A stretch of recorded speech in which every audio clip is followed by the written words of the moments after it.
Hey, good morning. Good morning. Wow.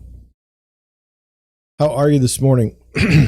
Obviously, my voice is messed up because I just wanted to start a live stream. So it was fine before then. How are you? Yes, I look different. I have the Gorbachev thing going on here. I'm sorry. It'll go away. It was an itch. I'm going to go with dry scalp. I've shaved. I don't know. The last time you saw me was like Friday, maybe, and I've gotten cleaned up. I don't even recognize myself. I don't know if I'm getting older. I don't know what's going on, or if I'm getting fatter or thinner. I don't know. It's just weird. I'm just kind of used to myself looking haggard. So when I look at myself now, I'm confused. I did not do a live stream since Friday on anything. And I don't know that gives me a whole lot more energy today, but, I don't actually, I don't know. I'm going to check something. I might've screwed something up. It's quite possible I'm going to screw up a lot this morning because I'm out of practice. There's something about live streaming every day where you just get comfortable and you kind of, I don't know how to explain it. I guess you have to do it, but, had some wild stuff going on while I was gone. One of my YouTube shorts finally broke through, got all the way up to 65 views. I mean, now if that's not just killing the YouTubes, I don't know what is. Yeah, got that. I had a subscriber on the main channel. What? Yes, I had a subscriber on the main channel. I'm up to 67 subscribers, and I have not. I did 4 podcasts last week. I missed Friday. Friday was an odd day. Let's go over it since you're a captive audience. I had a deal that's going to close today at noon, and it's been a wonderful deal for everybody involved: buyer, seller, title company, lender. All of us on the same page. Nobody fighting. No attacking. But man, right at the end, like everything was going smooth. And then right at the end, there was this release form we needed from HUD, and they didn't have it. And you have to have it to close, they being the title company, and they had requested it. I mean, again, this is not one of those deals where it's like there's animosity. This was simply like, we just need this form. And, my buyer really doesn't have that long. Like they need to close on this deal. They need to get into the house. And I was just like, oh. So I started getting really, really stressed. Well, I found out about it Thursday. I mean, we had a clear to close and everything was fine except for this form. And I'd found out about it, well, maybe even Wednesday. I don't know. Well, it was Wednesday or Thursday, but I was starting to feel really nervous. I need to get a drink because something's going to happen. I'm going to cough or something. And so one night, like Thursday night, let's just go with, I was up I wasn't angry. I was just, I don't know how to explain it.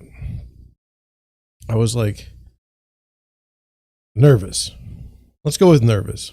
And so I'm really, really going at it. I'm really working, trying to do what I can do. And there's not a whole lot you can do. It's not like I can go yell at the title company. I mean, it's not their fault. I can't yell at the lender. It's not their fault. Can't yell at my buyer. Can't yell at the seller. There's no one really that I can push to get somewhere. So that's disappointing. So I'm basically just stuck. And so I told the title company, I said, would you please just email me if you know something? And it got to be about 3:00 in the afternoon on Friday. And I was, I just don't like when deals don't close on time. It just irritates me, like internally irritates me. And so I said I was going to email, but like, what do you get if the title company says they're going to tell you? And when I say the title company, I mean, I have contacts at the title company. It's not just the title company, but I don't want to be too, on the internet. I don't want to be telling everybody everything. So, they said they'd email me. I believe that they would email me as soon as they would know anything. Okay. And so I was getting stressed because it's 3:30, and now this is reason number 6,000 that you don't schedule closings on Mondays or Fridays in real estate. Because if you set up a closing on Monday, there's 2 days there. If something goes wrong, you're not going to be able to fix it. Drives me crazy. On Friday, just people get tired. They're just like, well, I'm done. You get to be about 3:00 in the afternoon and people are like, I'm just done. I'm not interested. And so I hate closing on Mondays and Fridays. Always like to close between Tuesdays and Thursdays. But anyway, I couldn't on this deal. It wasn't going to work. So anyway, I knew going into Friday that if we didn't get it in order, it wasn't going to close on Monday. So I said, I'll email. And then I told myself, no, I better not. Better not email. Better just kind of let this sit through. And then at 3:30, I got an email and said, hey, we got the paper. And I was like, thank God. Because title company closes. They say they close at 5, but the workers work ridiculous hours. So anyway, that got solved, but just the roller coaster from, deal's not going to close to deal's going to close, enough to just pretty much wipe me out Friday night. Didn't do my Nature of Employment live stream. Really need to get back. Really looking to do that tonight. And then this weekend was weird because we had Mother's Day yesterday. I don't know if anybody was out showing houses a lot. I had one person that was interested in going to look at houses and not that interested. Like they were texting me from restaurants and they were testing me, they were driving around. They weren't really interested in stopping everything and going and looking at houses. So I didn't show anything this weekend. I did not. Now you say, well, John, you're a terrible real estate agent. You got to show houses every weekend and you didn't. And there was nothing to show. Nothing to show. So anyway, that's kind of how, like I said, after I get done with my live stream, I'm going to clean some stuff up and then I'm going to go to the closing and then I'm happy, and I'm happy for my buyer and happy for the seller and move on down the road. But man, that was dicey. That hurt my flow. And then let's see, Saturday, Kentucky Derby. We had a fun little YouTube short about that yesterday or Friday. I don't even know who won. It was like what the odds were not favorable to who won, I think would be the best thing I can say about that. And this is based off of my horse racing knowledge, which is zero. I literally saw a little blurb on, I think, Twitter that said the horse won. Anyway, so, it's Monday morning.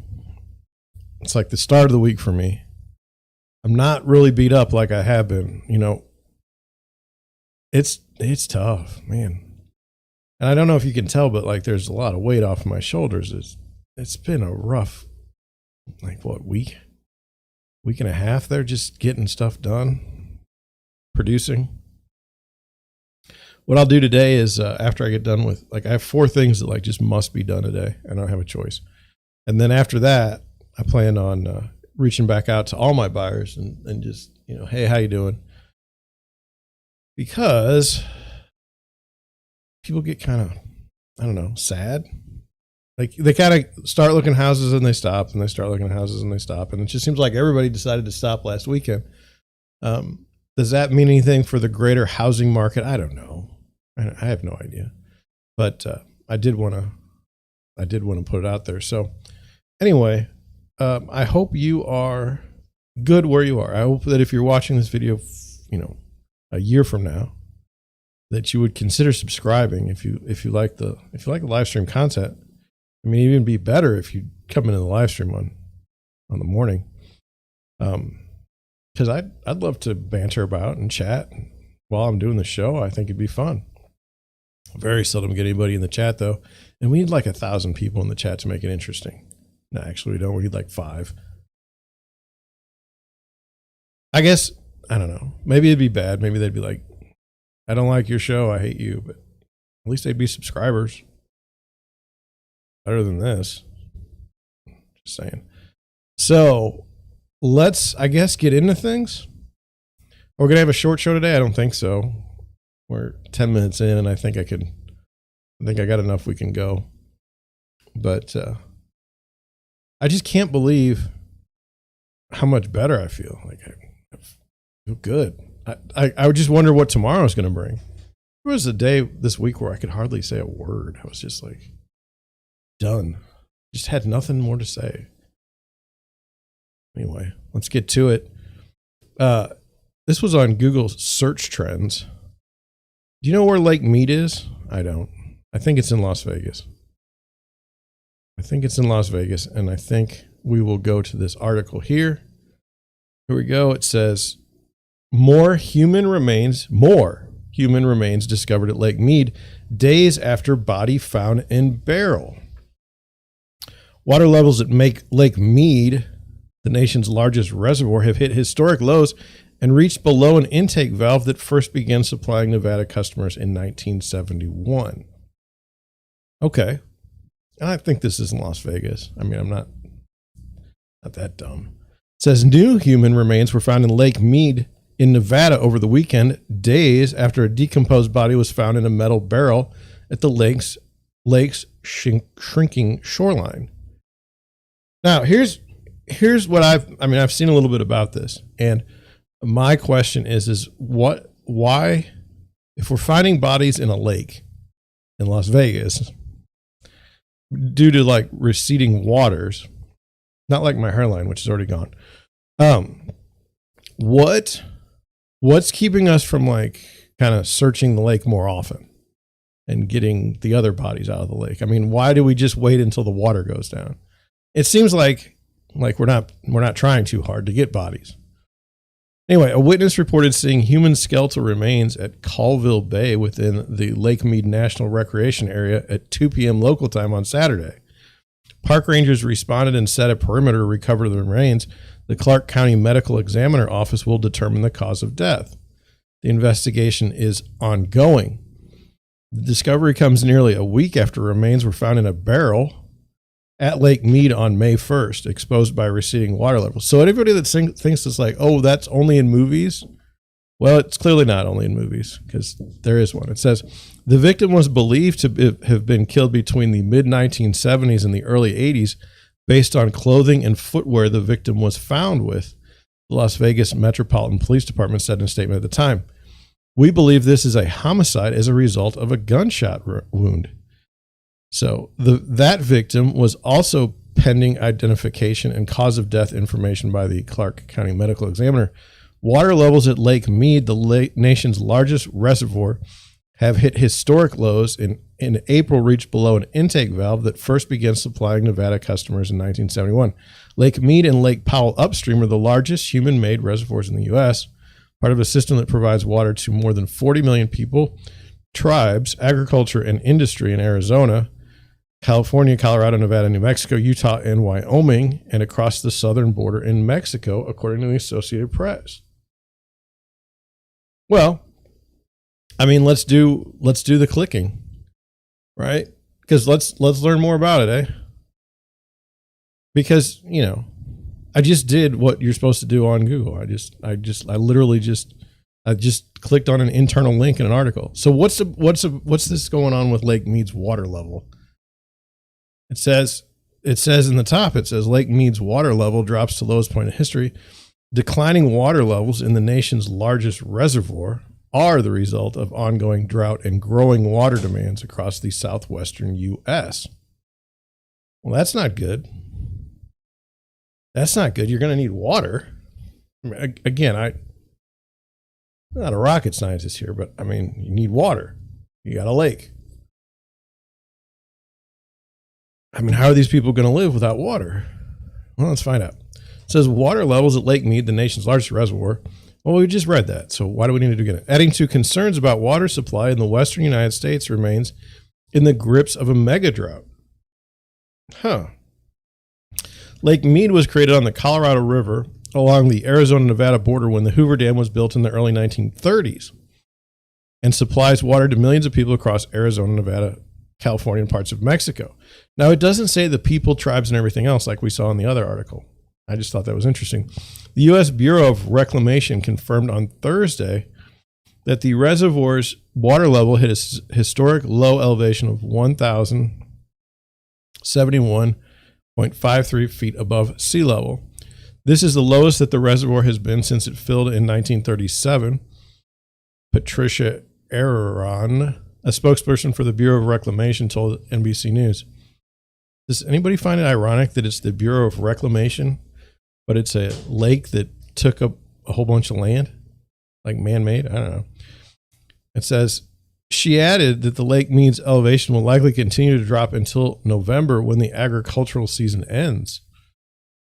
The reservoir's capacity is variable, but Lake Mead is defined as full when the water line reaches an elevation of 1,221.4 feet above sea level.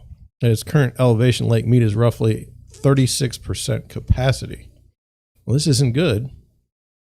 The reservoir's declining waters are the result of ongoing drought conditions and increased water demands across the southwestern United States. 75% of the western United States is experiencing severe drought, with almost 55% of the region classified as being under extreme drought conditions, according to the latest update from the U.S. Drought Monitor. Much of the western U.S. has been under near continuous drought conditions for the past 20 years.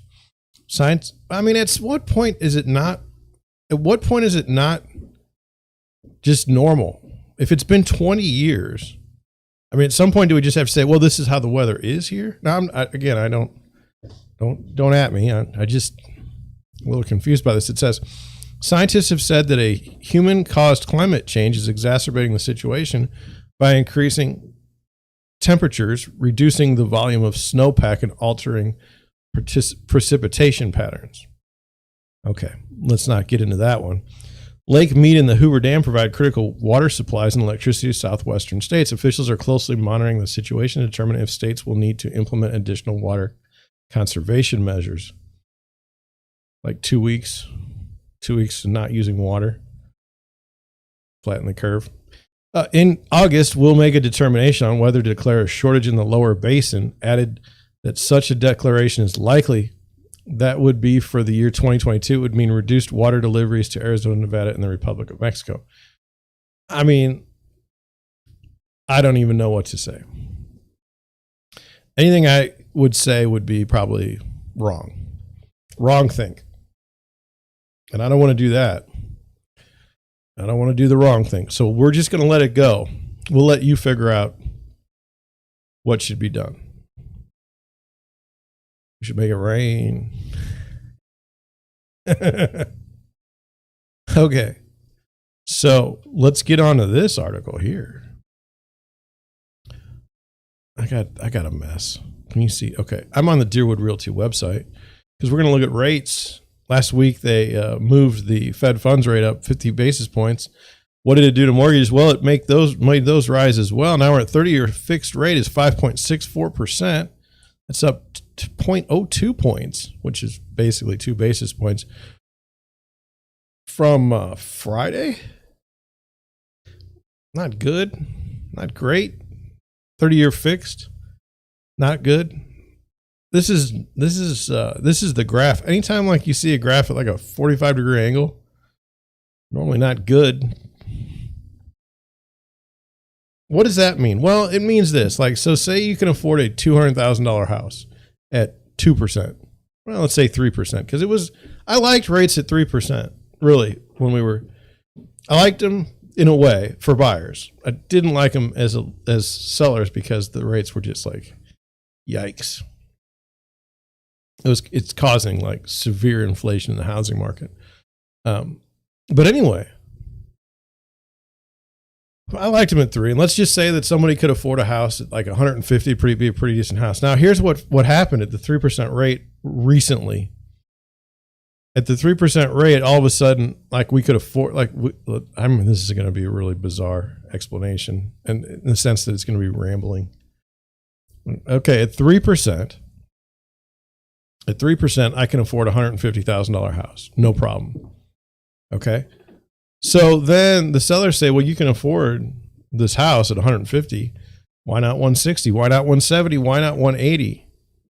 And also buyers are like, well, we can pay more for this house. We'll bid over asking. We'll bid over the, if there's an appraisal gap, we'll cover it. The appraisal gap being the gap between what the bank says the house is worth on an appraisal and what you actually bought it for. That's a weird mess. So then you have this situation now where, well, we can afford this $180,000 house because the financing is so good. But what happens? Now, look, I'm not a professor, but what happens when the rates go to 6%? That's double what your original anticipated house payment was going to be at 150. Well, now we got problems. I don't think you can afford all of a sudden a $150,000 house. And if you can't afford a $150,000 house, then you definitely can't afford to do above asking, and you definitely can't do an appraisal gap. Now you're in a world of hurt. This is where we're at in the market. Like the sellers have seen for 2 years that you could list your house for basically anything, and you're going to get more than one offer. You're going to get 14 offers. Half of those are going to be, above asking and with an appraisal gap, no inspections, as is. And now all of a sudden in 2 months, we've got nothing. All of a sudden now we can't afford anything. It's problematic in the market. It's problematic because the sellers think you should be able to pay this. Buyers are saying, we could, and now we can't. But that's even more sinister. Let's talk about that. Even more sinister. That's not even happening. There are buyers out there that are being pre-approved at the 3% level and have no idea that rates rose this high. They have no idea.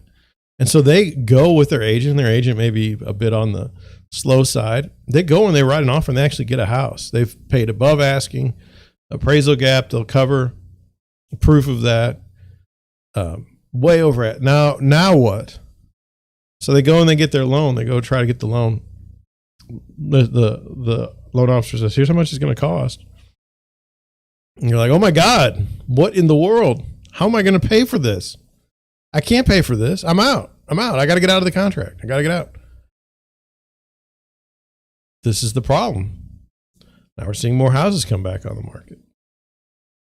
What does this mean? It's very fascinating. I started my YouTube career in July of 2021. I had tried to do it earlier. I mean, my channel had been around since 2016, but I had not found a comfortable way to do YouTube until July of 2021. We were in a stupid hot market then in July.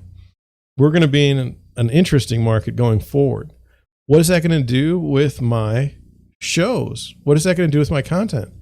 Because we've only had really one bias, and that's to the upside. I mean, it's always been for the seller as long as I've had the channel. It's not a positive thing to see house prices plummet, especially if you've helped buyers get into those homes. This is really dicey. This is dicey. Is our live stream going to disappear? No. But people might get angry. People might come on my stream and say, I hate you because you're a real estate agent and you told me we should buy something and then we did and the prices went down. Now I wouldn't, you're not going to get that to happen for me because I don't try to force people to buy anything. And I don't even, I like to take a consultative approach, like, hey, if you want to buy the house, we seem to be in high levels like we've never seen before. But I can have I remember 2007.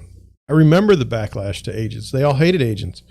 I remember the people leaving the industry. And is that a bad thing? I don't know. It just is. We're not in charge.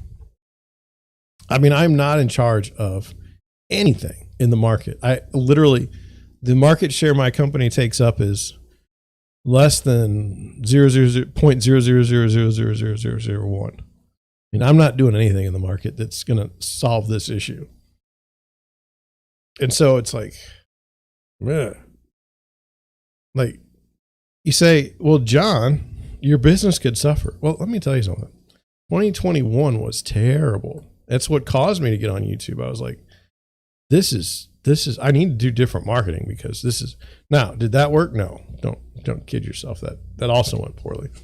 But now I just like doing it. I think I'll do it the rest of my life because it's just reading a note here. I don't know if you could hear that, but I've got keys to the house that I have to save for my buyer. I'm going to write it down now because I don't want to run out of space.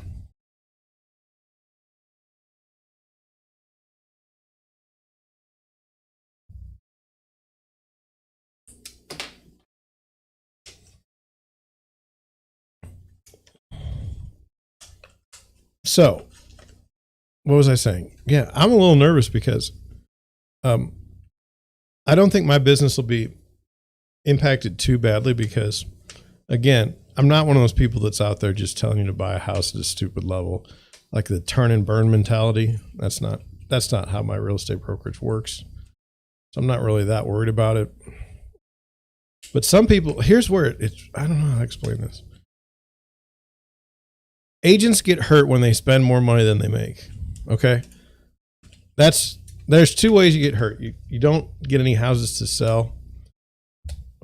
You don't represent any buyers or sellers, or you spend more money than you make and you run yourself out of business. I'm not going to do either one of those things as far as like, I'm not going to run out of business and I'm not going to spend more than I make. I guess because I'm kind of conservative financially. But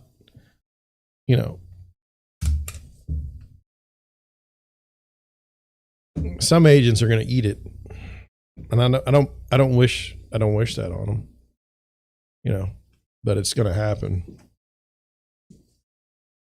So I just got the keys.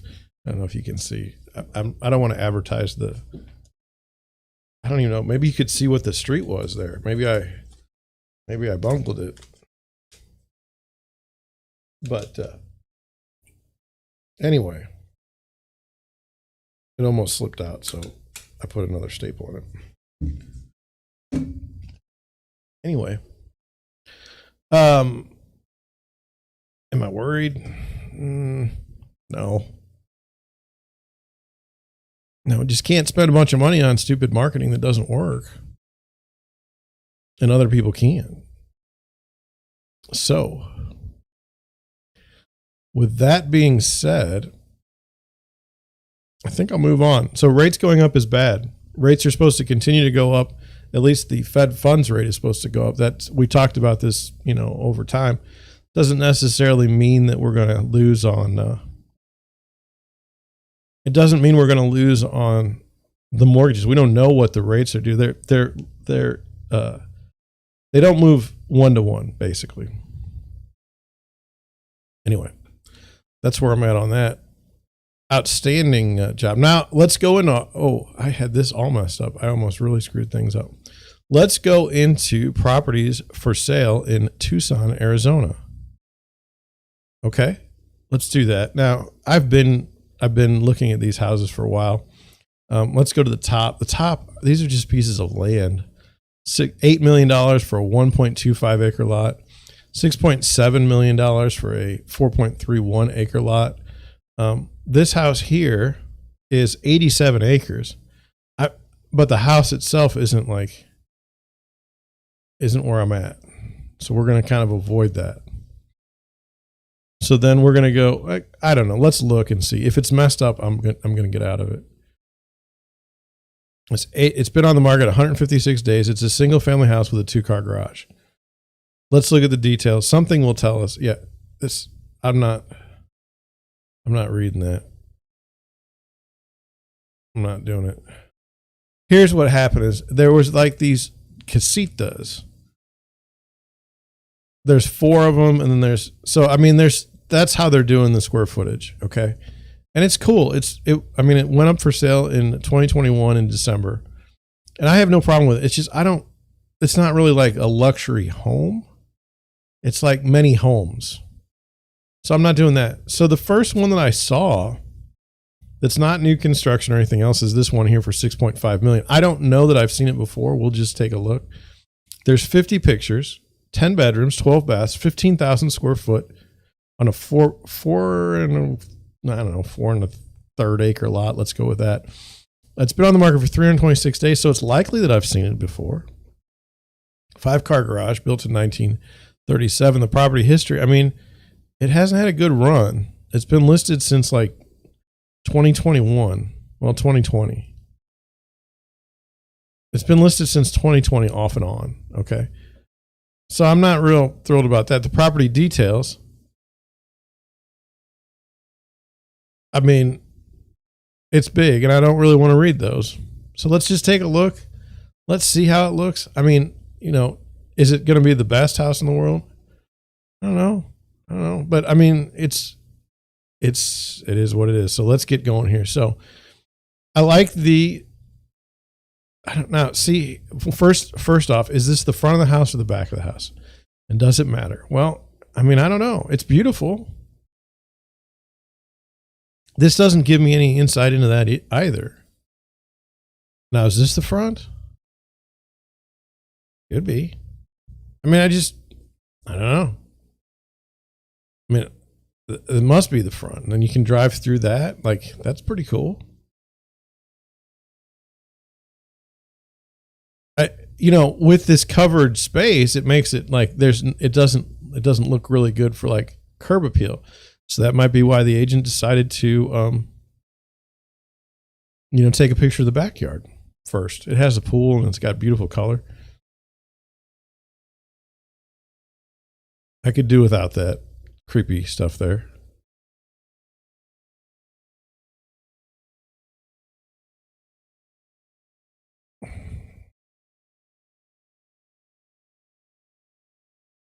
I mean, it looks nice, right? It's got grass, which, I've often found, I'm kind of surprised, basically. I'm not used to not having grass in the front yard. I mean, I'm in the Midwest. I mean, is there anything in this house like that kitchen right now? I hate tile kitchens, tile countertops, but that's a personal preference.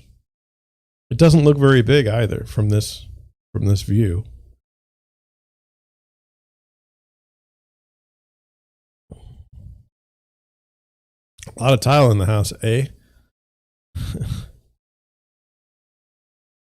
I mean, there's outdoor space, and we talk about having outdoor space in these places. I mean, this was built in 1937, and they've still got a nice outdoor space.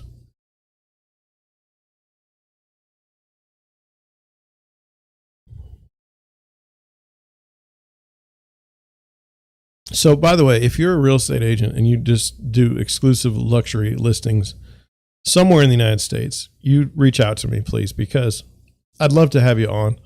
Because how do I put this? I mean, I see the market, I see what's being done, but what I'd like to know is like what's being done behind the scenes. Like this house is literally not sold in 2 years. Okay. And we see like furniture, we see it decorated. I mean, does somebody just pay to leave it all decorated and then they go somewhere else? I mean, what happens? I mean, there's no way this is staged. I mean, I've seen places like new construction where they might on spec homes where they'll be staged, but like all this stuff here, it seems to be, does it go with the house? I mean, I've seen that in some places where, all the furniture was designed for the house, but I don't really like when you get past like $2 million, I got nothing, because there's not that many houses in St. Louis that are over $2 million. And the people that do list those houses typically don't call me. Like I'm not the first person in mind when they think of me or when they think of selling. Now that was that house. So now we're going to take a tremendous step down because these three are new construction. We're going to take a tremendous step down. We're going to be in 3.69 million. And I mean, I thought these weren't, here's what I thought was really interesting. And I wanted you to see it. And okay, you can see it. I'm going to move up just a little bit with my, okay, I'm moving up here so you can see it. Now, this is what I would call like a traditional listing. Okay. I like this. This is like the new style. Do you see, can you see the, I mean, these are, one has been listed by Sotheby's, one has been listed by Coldwell Banker, and one is listed by Gray St. Onge, which I don't know them, but I mean, but do you see how everything's like at night and you got all these lights and stuff? I mean, 3 in a row. It's not a coincidence. This is kind of how we've moved to these photos. I don't particularly like them, to be honest with you. I don't particularly like them. And I maybe that makes me an old fart. You let me know in the comment section, or you let me know in the chat what you think about those, because I don't like it. All right, so let's go to this one here. So the first picture, obviously, it's not my favorite because I want a picture of the front of the house with the front door. This is what I want, but it's not what I'm getting, so it's okay. Single family home, 66 days on the market, built in 2005 with a 4-car garage. Okay. Let's look at the property history. Another one. I mean, since 2020, it hasn't sold. Not good. Not good at all. And then property details. This isn't that big, so let's get to it. It says, one-of-a-kind masterpiece. This custom home is filled with architectural detail, custom amenities, and a great separation of space. I don't know what that even means. A private master wing on the west side of the home. A guest family wing on the northeast side has 3 ensuite bedrooms. A complete wet bar with wine refrigerator, ice maker, and custom cabinets. A den adjacent to the bar that has a copper and wood beam ceiling. A 2-sided fireplace surrounded by a rock wall connects the expansive great room with the den and bar. Formal dining, an office, and a large laundry room with lots of storage. The truly gourmet kitchen has 2 large islands, both with sinks and dishwasher, 2 refrigerators with freezer drawers, a warming drawer, ice maker, and of course a chef-style decor range. All of this and several outdoor areas to enjoy. A private courtyard off the office, a mountain view patio off the entry, and an expansive covered rear patio, complete outdoor kitchen, fireplace, expansive views of the sunset and city lights and valley. And to complement the backyard, there's a custom pool and spa area with water features and plenty of room to swim laps. Oh, all right. All right. Now we know what we're looking for. We're looking for the pool. We're looking for the bedrooms. Looking at the truly gourmet kitchen. All right, here we go. Now that's the picture that I want, except I want it back so I don't know. It's just me, I guess. And there's a view. No argument there. Well, now we're back in the front.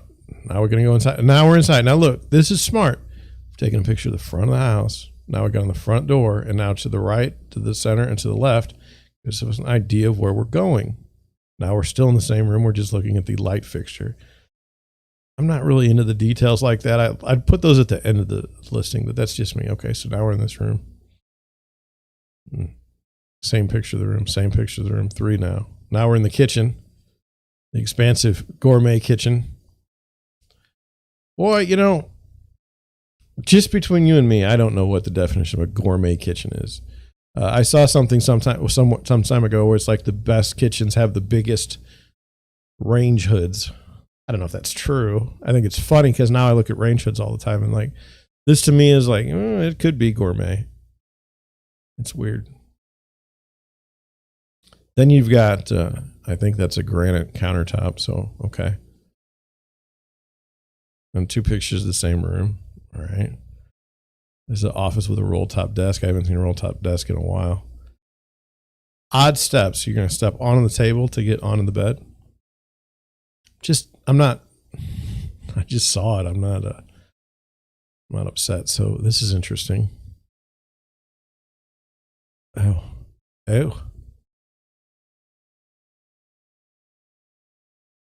What is this? It's the shower in the bathroom.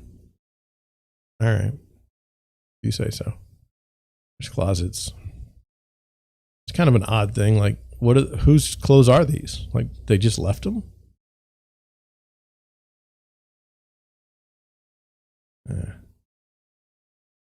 I don't know. Are you feeling close to $3.7 million for this house? Look at all these cords all hanging out and everything. It's weird. This looks like a hotel room. Like, stay at the extended suite. Toilet paper rolls crooked. Towel, sad towel in the back.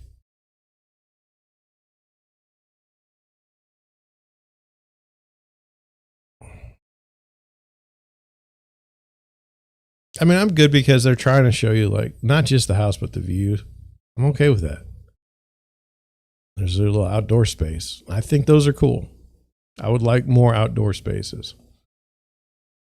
That's a fake horse or a real horse? I don't know. It's so grainy, you can't tell. I don't know if I would want a fake horse in my backyard. Doesn't do a whole lot for me. There's your outdoor area, and it's beautiful, and I like it. There's your pool. There's your water features. I'm good with that. It looks nice. So, like, would John buy this house? I don't know. Would John talk about himself in the third person? Absolutely. Should he? No. It's weird. Next. One more. Here we go. 3.5. Now, would it be fun to say, like, look, there's only a $100,000 difference between these two houses. I suspect we're going to see a contemporary home here. Built in 2006, 3-car garage, 20 days on the market, 47 pictures. Let's look at the property details. All right, well, we'll get back to that. Let's look at the property history. Where are we at here? What did we do? 2020, listing removed. 2022, relisted. Just like a little while ago. Okay. So stunning and sophisticated contemporary by architect Kevin Howard. Lush vegetation and majestic mountain views on 1.4 acres. In prestigious gated reserve at Pima Canyon Estates. Okay. A dramatic combination of steel commercial grade glass, 14-foot ceilings, and polished travertine floors create a gracious ambiance. Front courtyard with water feature. 5,648 square feet in the main house. Exquisite living room. Really? 5,648? So where'd they get 6,186? Anyway. Exquisite living room and dining room with fireplace and high ceilings. Gourmet island kitchen with cherrywood cabinets, granite countertops, stainless appliances, gas stove, 2 dishwashers, double oven, breakfast area, family room with fireplace and wet bar, 4 bedrooms and a study with built-in bookcases, 5 baths, master with fireplace, luxe bath, large, which is LD. So many abbreviations. Walk-in closet, proof patio, plus 538 square foot guest house with bath. Resort backyard with covered patio, pool, spa, fireplace, barbecue, city viewing deck, 3-car garage, and views. Resort-like backyard with covered patio, pool, spa, fireplace, barbecue, city and mountain view deck, walking path, and 3-car garage and views. We saw like a book on like the most expensive listing. This was not. Maybe there's different MLSs in that area. You know, like there could be word requirements. I think we're like 1,000 words in St. Louis, in St. Louis Association one. I don't know other places here, but anyway, I don't know other places here. Meaning, I only list in the St. Louis Association MLS, which is where everybody else does too. I mean, if you're in the St. Charles board, you're still listing here, and if you're in the Jefferson County board, you're still listening here. So anyway, let's get to it. 47 pictures. It's a contemporary. Do we like contemporary? Kind of. I mean, if it's the right house, I'll take one. I'll take it. So is that a pool? Or is that just like a reflection pond? Can you swim in it? I don't know. It's a nice space. Let me ask you, do you think that fireplace is on? Or do you think they put fire there? Now, I mean this not as a criticism, but do you want to live in a mall? This is what this feels like. I'm literally going to the mall. I don't really want to go to the mall when I'm living in a house. That's me. That's me. You know, maybe you do. And this is the house for you. And it's beautiful. It's just, I feel like kind of like the Truman Show with all these windows, and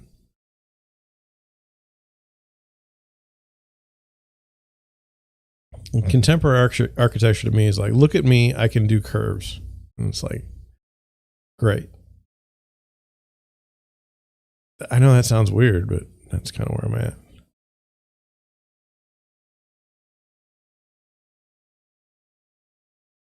Look at that.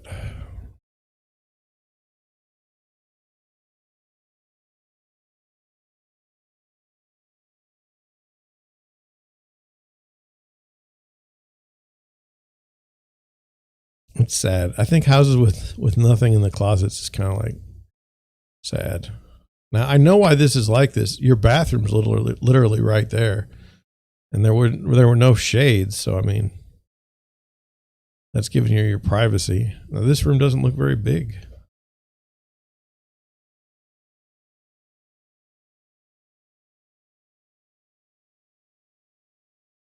You know, like not as a criticism again, but there's a lot of people that take real estate photos, listing photos, but not a lot of people that do them well. And you say, well, just pay somebody more money. No, they just for some reason, that is the pool. That's pretty pathetic for a pool.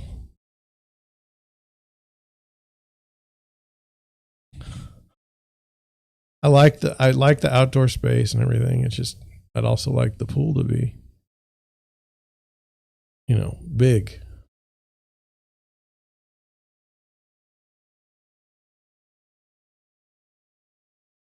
There's a nice view, and they talked about views, so I'm good with that. All right, there's that one. There's that one again. Okay. Well, that's Tucson. No complaints.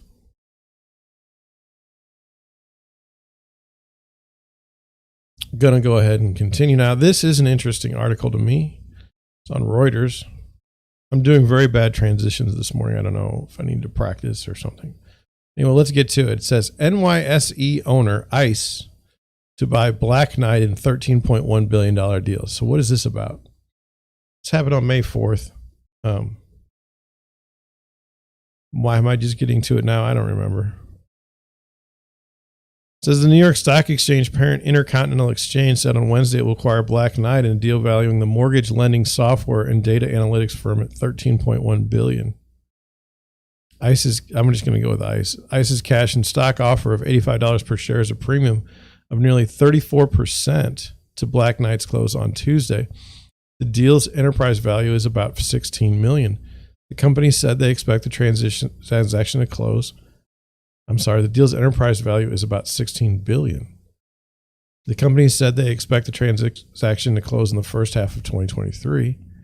The acquisition of Black Knight, which provides software, data, and analytics to the real estate and housing finance markets, is the latest in a string of deals since 2016 by ICE to support its mortgage servicing business, as it bets on a windfall from the automation of the home financing process.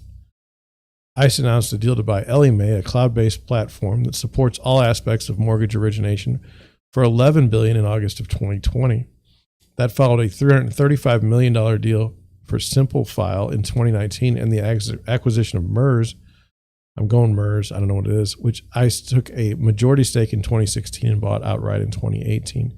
Our data technology and network expertise position us well to accelerate the analog to digital conversion happening across the mortgage industry, ICE President Benjamin Jackson said on a call with analysts in February.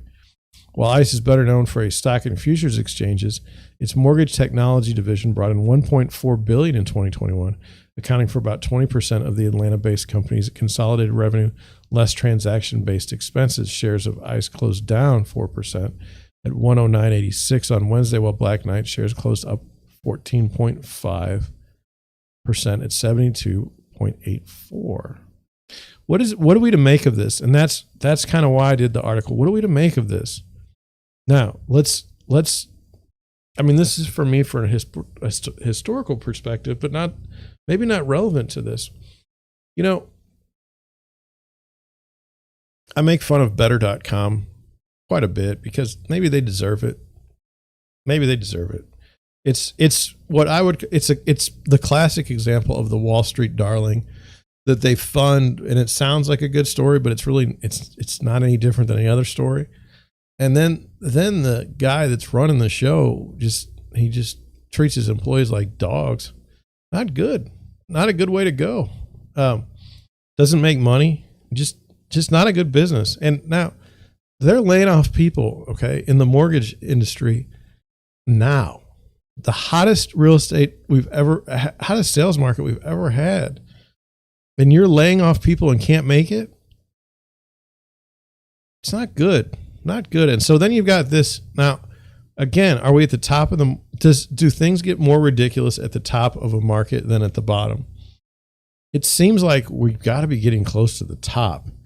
And now these companies are trading at tremendous valuations. Like this Black Knight is I mean, it was at the time the second largest company in this space. Now, I've read in other places that this deal may not close because of antitrust issues. But why is an exchange buying this product? I mean, it's mortgage lending software and data analytics. It's like, what is here that's worth $13.1 billion? It's just weird. And it says it's going to be it's transferring the mortgage from analog to digital. I mean, what does that even mean?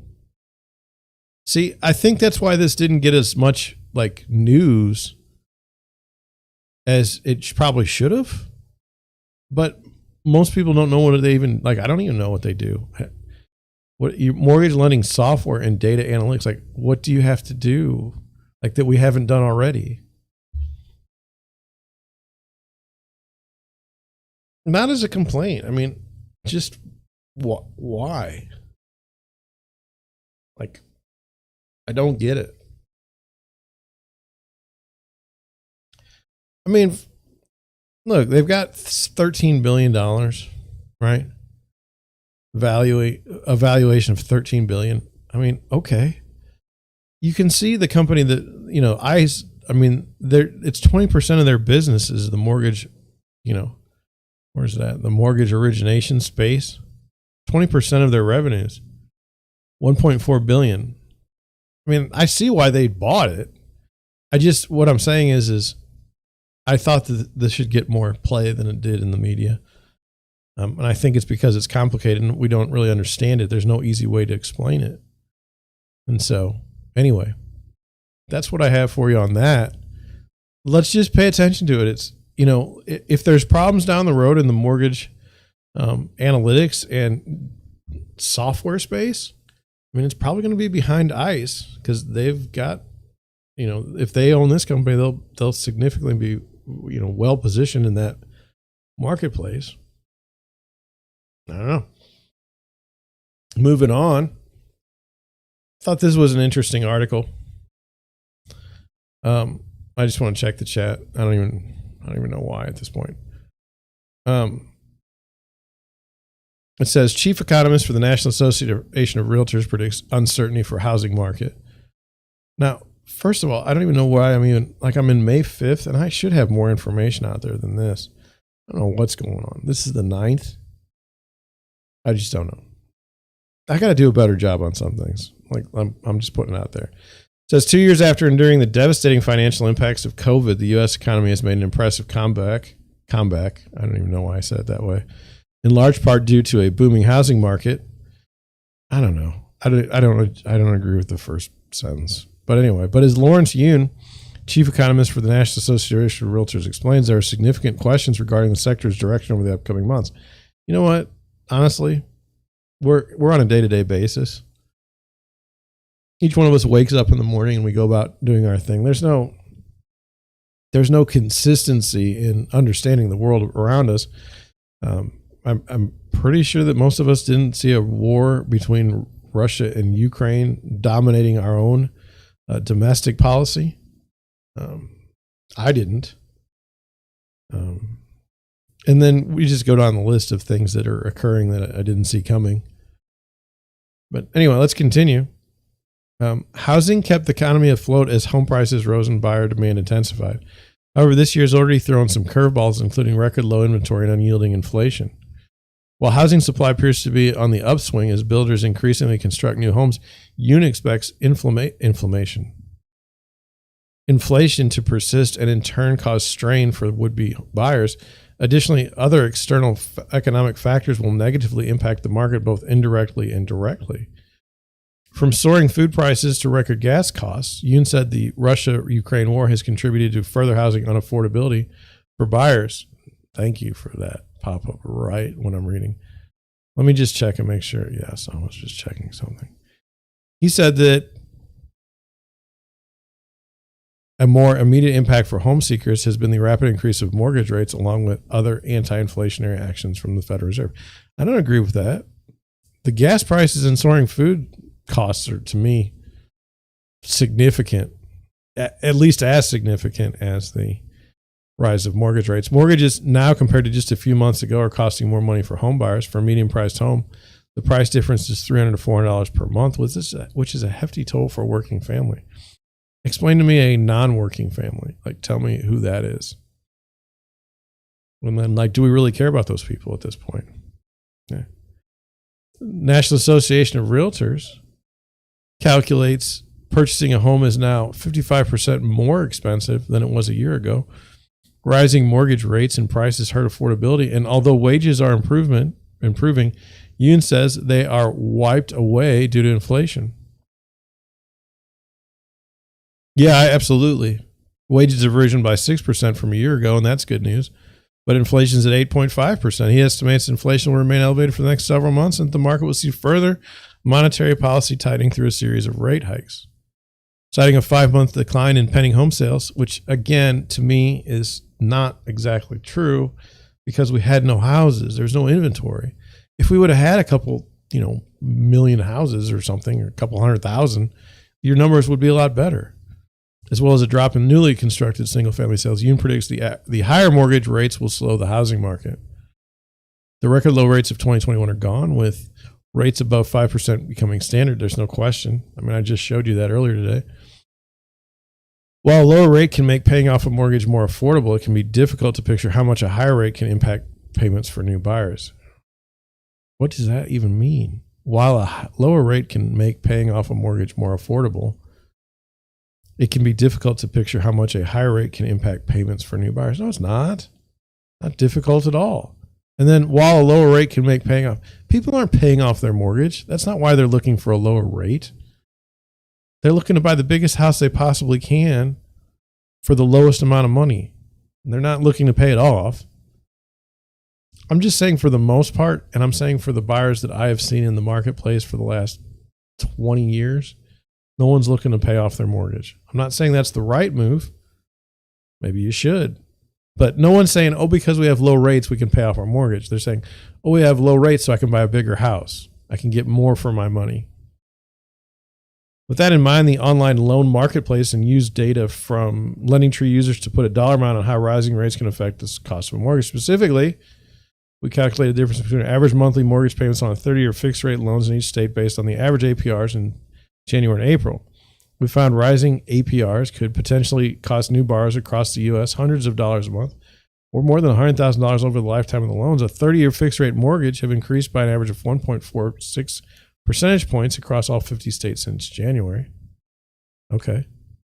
Nationwide, the APRs are causing new mortgage payments to increase by an average of $258.57 a month.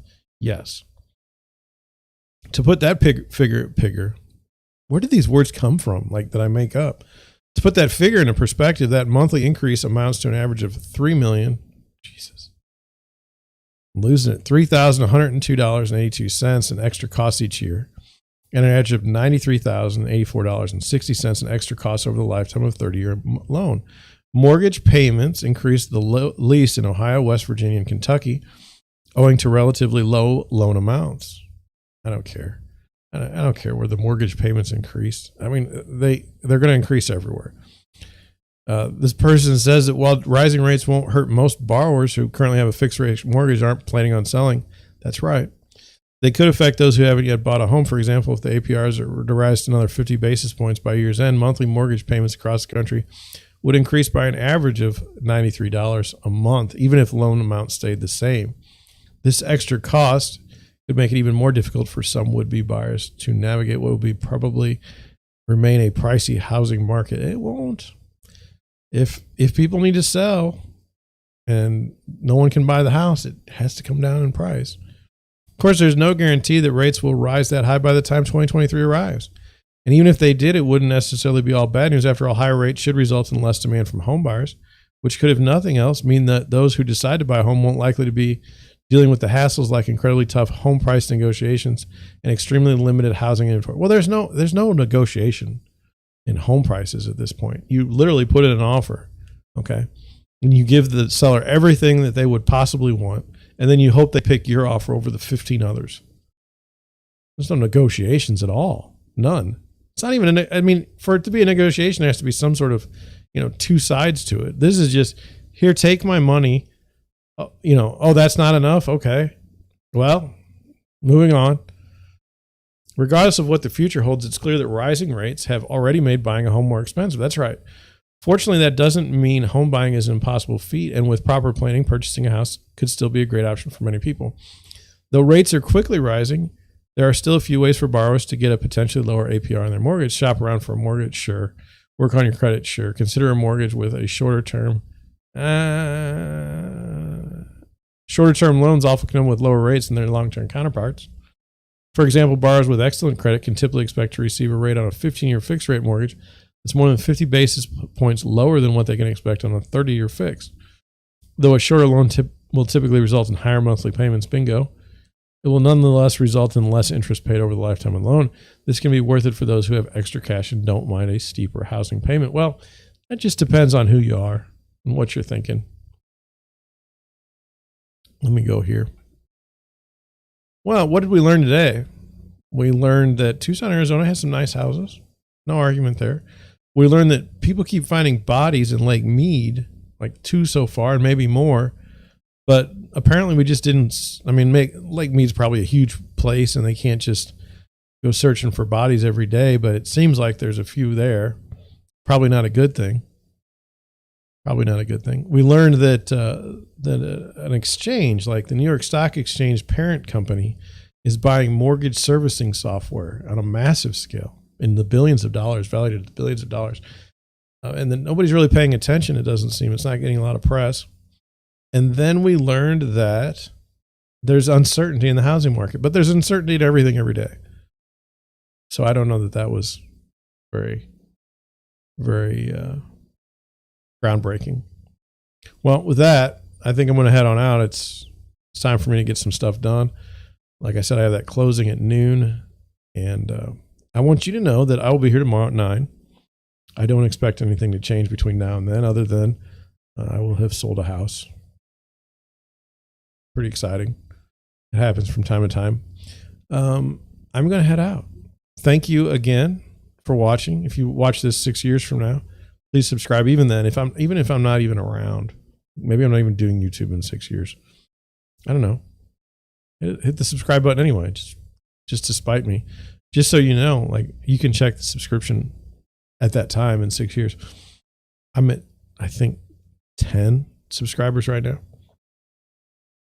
Be interesting to see what happens 6 years from now. But anyway, that's all I have. I will talk to you all later, actually tomorrow. If you want more of me, there's probably going to be a podcast at some point today, I'm hoping. And there's probably going to be a live stream tonight at 9, dealing with employment issues in the United States and around the world. Our Nature of Employment is that channel. So that's where you can find me. I'm on Twitter. I'm everywhere. Just look.